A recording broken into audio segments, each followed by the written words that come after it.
Assalamualaikum warahmatullahi wabarakatuh. Selamat berjumpa kembali kawan Inaba. Bertemu kembali di podcast Inaba TV. Ya, kali ini kami dari LPPM akan membawakan program Berlian. Berlian itu sekarang berdampak lewat penelitian dan pengabdian masyarakat. Oke, kali ini saya akan mengundang salah satu dosen dari Inaba yang mendapatkan hibah dari Dikti di tahun 2024 kemarin melalui skemanya PDF ya, fundamental ya, penelitian dasar fundamental. Oke, saya langsung saja perkenalkan. Di depan saya sudah ada Pak Denny Hamdani SEMAK ya Pak ya. Ya, terima kasih Pak sudah hadir di sini. Ya, tentu Pak Denny sekarang di sini adalah ingin sharing bagaimana mengenai penelitian dilakukan di hasil hibah kemarin ya Pak ya, tahun 2024 ini masih baru ya Pak. Oke. Bapak mengambil tema apa ya? Mengangkat apa kemarin penelitian yang kemarin Pak? Oke, baik. Pada penelitian tahun kemarin itu kita melakukan penelitian ke salah satu industri yang ada di Cirebon, yaitu industri rotan, di mana sejak beberapa tahun terakhir, apalagi setelah COVID kemarin, mereka mengalami kemunduran yang signifikan. Oleh karena itu, kami di sini membuat judul penelitian yang menggunakan financial distress, kesulitan keuangan, sehingga mudah-mudahan dampaknya hasil penelitian ini bisa memberikan hasil yang positif juga ke mereka, ke UMKM atau industri rotan yang ada di Cirebon sana. Oke. Jauh Pak Cirebon? Dekat Bu, masih di dekat Jawa Barat. Masih masuk scope ya Pak ya? Masih scope. Kenapa kita ngambil ke Cirebon? Karena memang scope-nya masih di bawah 200 km kan Bu ya. Aturannya ya Jadi Pak. Jadi emang secara aturan dari Dikti sudah dijelaskan jangan lebih dari 200 km. Kalau lebih dari 200 km udah masuk lewat Jateng Bu, sama ke Banten. Jadi saya mencari yang memang scope-nya jangan di Bandung deh. Kalau di Bandung mungkin itu juga kayak Cibaduyut ya mungkin ya Bu ya. Kalau industri rajut yang di Binong itu udah banyak penelitian di sana. Meskipun di Cirebon juga banyak universitas, tapi tentang financial distress ketika saya baca belum banyak. Malah yang banyak itu dari luar Bu. Jadi penelitian-penelitian yang dilakukan di luar, kita ambil yang bagusnya, judulnya, kita cari objek penelitiannya di mana, nah dapatlah di Cirebon yang cocoknya di sana. Ini kisi-kisi loh ya, kawan Inaba ya, bagaimana mengambil satu tema penelitian ya Pak ya, tema riset itu. Ya, mencari sesuatu yang memang di Bandung banyak, mungkin kayak di Bandung kan ada rotan ya Bu ya. Tapi kan nggak sama di Cirebon. Bedanya apa Pak? Kalau di Cirebon kan industri rotan terbesar Bu di Indonesia. Kalau di Bandung ini, kalau kita lihat ya Bu ya, sepanjang Jalan Soekarno-Hatta yang ada yang jualan rotan Bu ya. Iya betul. Itu UMKM, bukan industri rotannya. Jadi UMKM tuh masuk ke kerajinan tangan, handicraft. Kalau di Bandung tuh masuk ke UMKM atau koperasi ya, koperasi kecil dan menengah ya gitu Bu ya. Iya. Jadi kalau yang di Cirebonnya itu merupakan salah satu skop industri terbesar di Indonesia, terutama mengenai rotan. Mereka sudah melakukan ekspor impor. Pekerjaannya itu, tapi yang kita sisir bukan perusahaan yang besarnya, UMKM-nya. Sebutnya pengesup Bu. Pengesup. Ya, jadi kalau pengesup nih. Jadi kalau industri besarnya punya pekerjaan permintaan dari Amerika, misalnya dari Eropa, terlalu banyak, tidak bisa mereka kerjakan. Mereka kirim ke industri home industry yang di sebelahnya pabrik Bu. Nah itulah yang kita sisir. Di sana itu hampir ratusan rumah dipakai untuk mengerjakan pekerjaan itu. Berarti udah satu wilayah, satu daerah tuh memang semua bekerjanya itu. Kemarin kita ke Plumbon kalau nggak salah, daerah Plumbon di daerah sananya. Kita ke luar tol Plumbon sebelah kiri, udah langsung sentra industri rotan di sana. Dan ketika kita masuk rumah, tapi industri yang besarnya nggak jauh dari situ Bu, pabriknya ada. Jadi mereka mengerjakan di sana, lalu mereka kirimkan ke industri rotannya atau pabriknya. Berarti cukup hidup dong ya antara industri yang besar gitu ya. Berarti mereka juga mengayomi UMKM yang di bawahnya ya. Betul, kalau lancar orderannya Bu. Nah sekarang kan kondisinya berbeda tadi saya bilang. Selama COVID ini permasalahan yang muncul orderan sedikit. Yang kedua invasi Cina Bu. Cina itu punya rotan semi plastik. Itu yang merusak harga, yang merusak barang industri rotan di Indonesia. Jadi kalau kita perhatikan tempat duduk dari rotan, tapi nggak semuanya full rotan. Iya, Kadang ada betul, plastiknya, iya, atau ada besinya. Nah, mhm. kalau yang di Cirebon ini kebanyakan udah full rotan. Tidak ditambah plastik, tidak ditambah karet atau segala macam, tidak. Jadi mereka full rotan. Kan kalau full rotan mungkin agak ekspensif harganya. Ya. Tapi kalau dari tambah plastik berkurang lah Bu. Nah, itu betul, Cina merusak. Bukan menjelekkan produk Cina. Ini memang itu salah satu strategi mungkin ya Bu ya. Di pasar sana siapa yang kuat, dia yang bertahan. Nah, ketika membuat susunan penelitian ini, kita lihat mungkin ini ada sedikit masalah di sana. Kenapa nggak bisa bersaing nih dengan secara global lah di luar sana, kan ekspor di Amerika, di Eropa tetap jalan tapi berkurang karena invasi produk Cina ini keluar. Nah, itu yang salah satu tujuan kita larinya ke arah sana. Jadi emang kalau di Cirebon itu lebih utamanya emang ekspor ya? Ekspor dan bahan bakunya memang ngambil dari kita juga. Kalimantan tuh bahan bakunya. Kebanyakan rotan di Kalimantan diambil karena dekat mungkin ke Cirebon ya Bu ya. Iya. Juga nggak terlalu banyak. Biayanya terlalu besar maksudnya. Oke. Menarik nih ya, kita bicara rotan ya, yang selama ini kita cuma tahu yang sudah jadi ya, kursi-kursi furniture ya gitu. Oke. Nah, tetapi di sini kemarin kalau nggak salah yang saya lihat diangkatnya mengenai ada sesuatu ya, kenapa sih harus ngambil UMKM-nya gitu loh. Ada apa nih? Kalau di pengesup ya Bu ya, bahasanya pengesup, karena di sana disebut UMKM juga bukan, karena mereka masuknya di Disperindag bahasanya, dinas perindustrian bawahan itu Disperindag, bukan binaan. dinas koperasi, bukan di dinas ya. Di Disperindag. Nah, di sana pengesup ini tergantung hidupnya dari industri yang besar.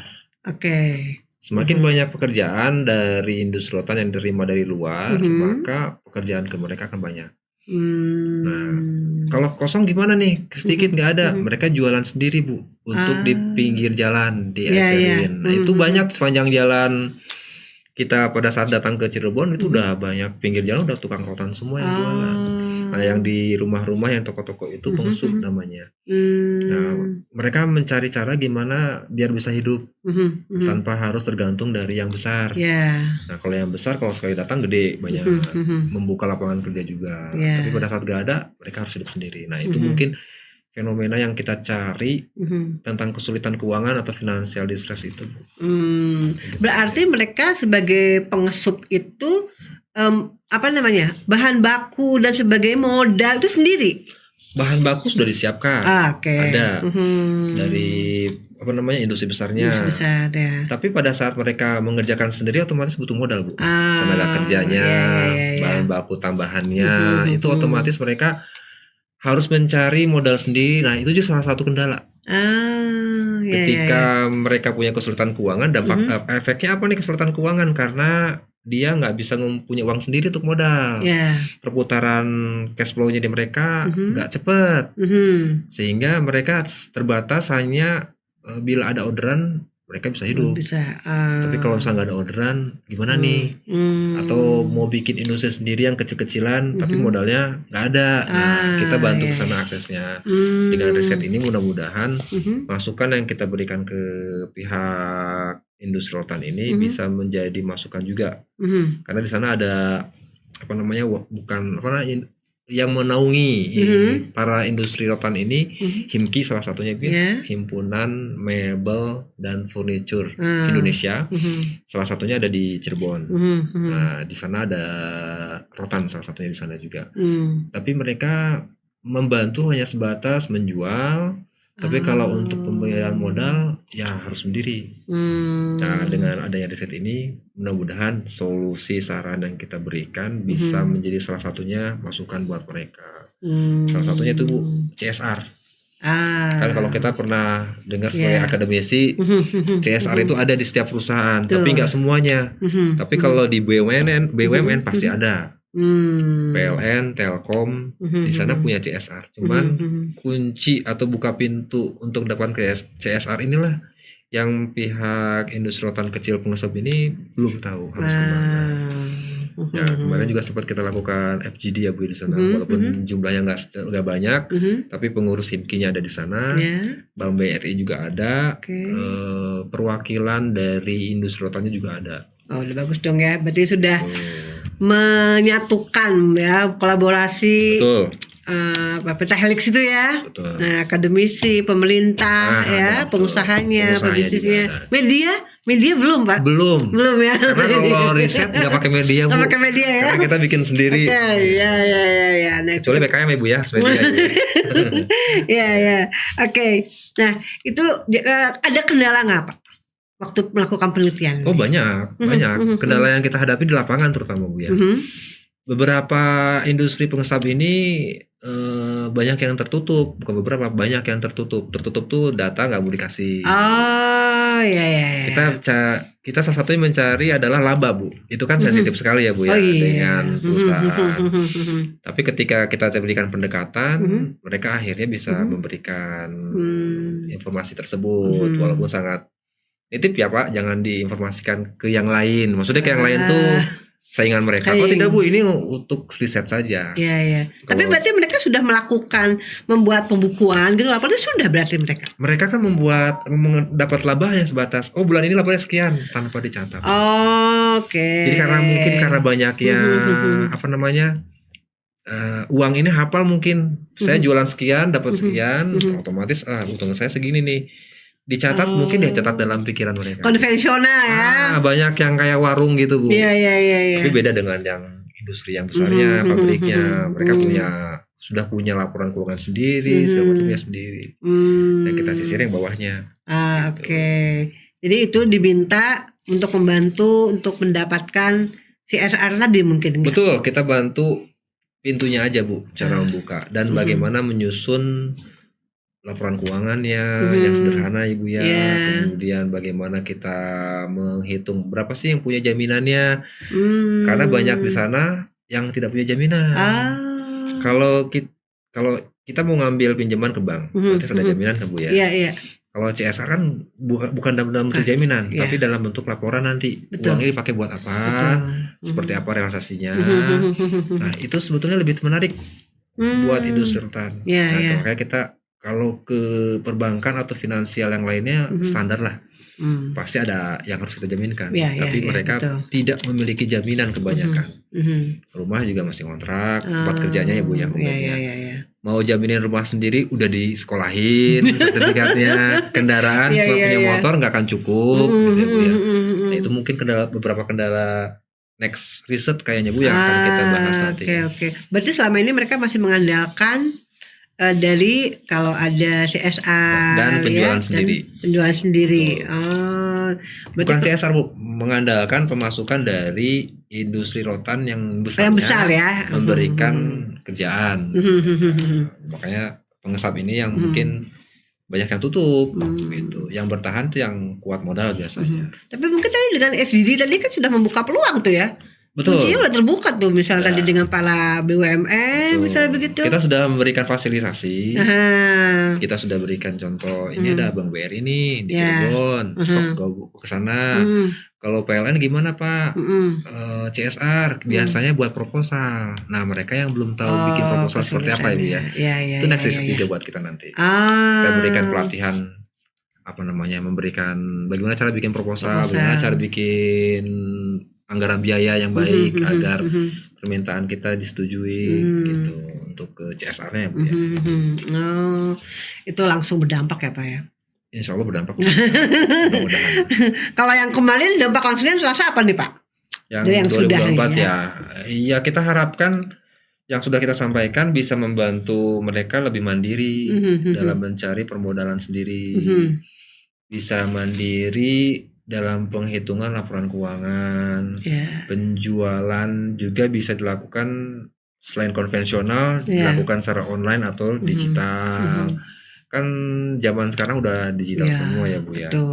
Walaupun penjualannya sedikit sebesar pulpen, tapi kalau misalkan menarik dari rotan, pulpen itu disimpan di digital, marketing digitalnya, ya mungkin banyak yang beli. Itu salah satu cara juga yang diinformasikan ke mereka. Modal, laba, digital marketing. Lengkap deh ya, Pak ya. Lengkap sekali itu sih. Jadi setidaknya sudah mencoba bagaimana supaya mereka lebih tertib administrasi, tertib laporan ya ke sana ya. Supaya ke depan kalau memang untuk dapat kendala lagi nih, kesulitan keuangan lagi.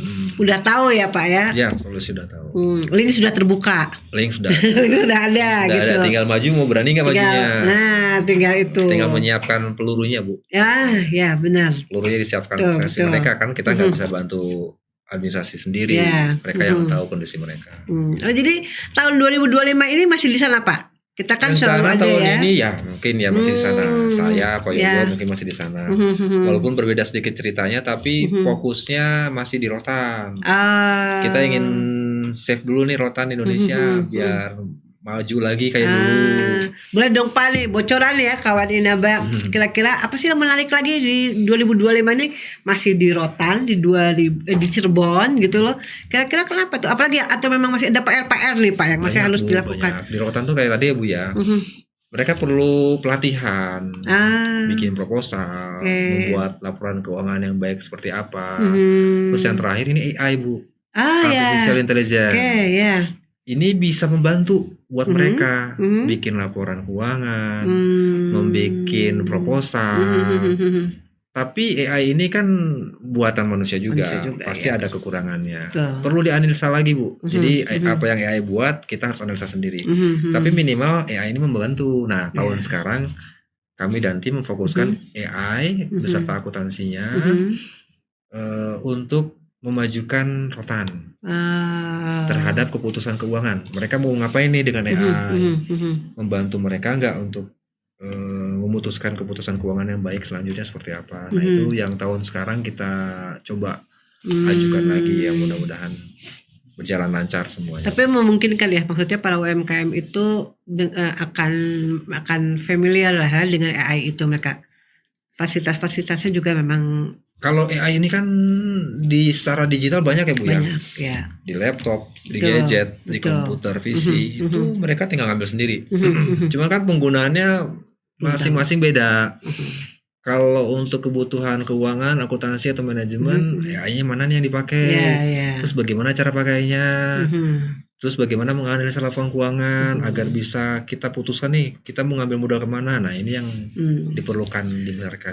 Berarti udah agak lumayan maju lah ya di sana, berarti kan nggak terbelakang banget ya kalau begitu. Hanya tinggal kita mengarahkan. Betul. Tinggal seperti itu sebetulnya ya. Betul.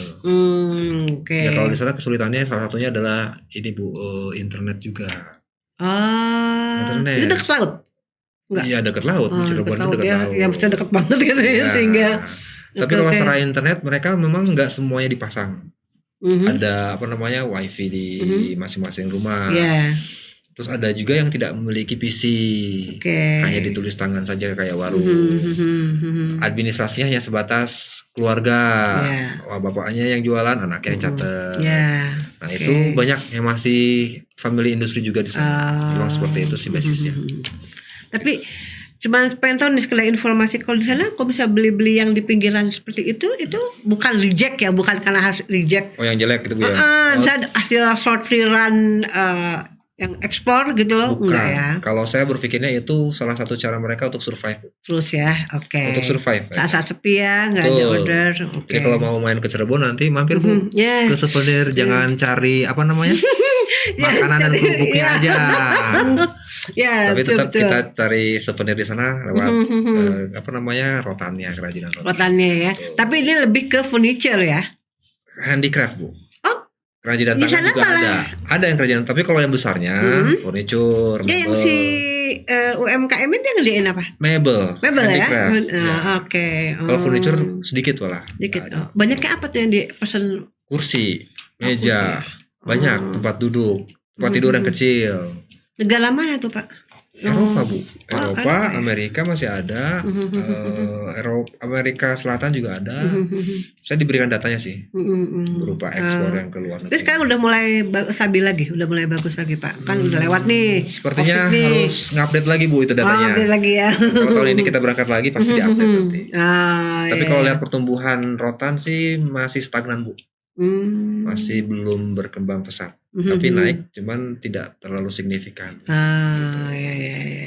Yang penting naik Bu, walaupun sedikit. Ya betul ada peningkatan. Pada turun. Ya begitu. Oke. Ini kalau di penelitian kan berarti dapat hibah dari luarannya ya, wajib ya. Betul. Oke, apa nih kembali luarannya berupa Kita apa pakai aja? Aptisi Jurnal Internasional kuartal 1. Oke, wah bagus nih. Harusnya sih kuartal 3. Tapi karena mungkin bisa lebih bagus ya, kenapa enggak gitu. Karena ternyata riset yang di Indonesia tentang rotan ini belum banyak. Jadi kita bisa pakai udahlah Q1 aja lah. Mudah-mudahan lancar. Mantap. Rencananya Juli sukses, ini Bu. Pak. Ya, insya Allah lolos nih. Amin. Udah keluar ya. Oh iya. Gitu. Ini di jurnal Scopus. Ke depan di Cirebon lagi, rotan lagi untuk 2025 ini ya Pak ya. Betul. Pasti di sana. Oke. Mungkin tadi informasi di berarti tadi tuh apa aja bahasnya mengenai kesulitan keuangan, lalu yang dibahasnya apa lagi? Laporan keuangan, digital marketing, laporan keuangan dan permodalan. Dan ternyata di antara semua yang paling berpengaruh kepada kesulitan keuangan ini apa nih, yang mana? Kita mau menguatkan dulu tentang laporan keuangan. Laporan keuangan ya. Yang tadi dihubungkan dengan AI tadi. Artificial intelligence itu. Di bagaimana cara mengolah data, menganalisis data, sehingga lepas dulu dari financial distress-nya tadi. Kalau sudah lepas dari Findes-nya, kita bisa naik ke atas nih, naik level prime-nya. Itu yang kita rencanakan. Siap. Bagus banget nih ya kawan Inaba. Jadi ini juga informasi atau sharing ya, ini bagus banget. Teman-teman ya, mahasiswa, dosen yang mungkin kira-kira yang sedang mau menyusun, mencari ide gitu ya. Nah itu tadi sudah dikasih bocorannya, sering-seringlah baca-baca jurnal. Di situ banyak yang bagus ya Pak ya.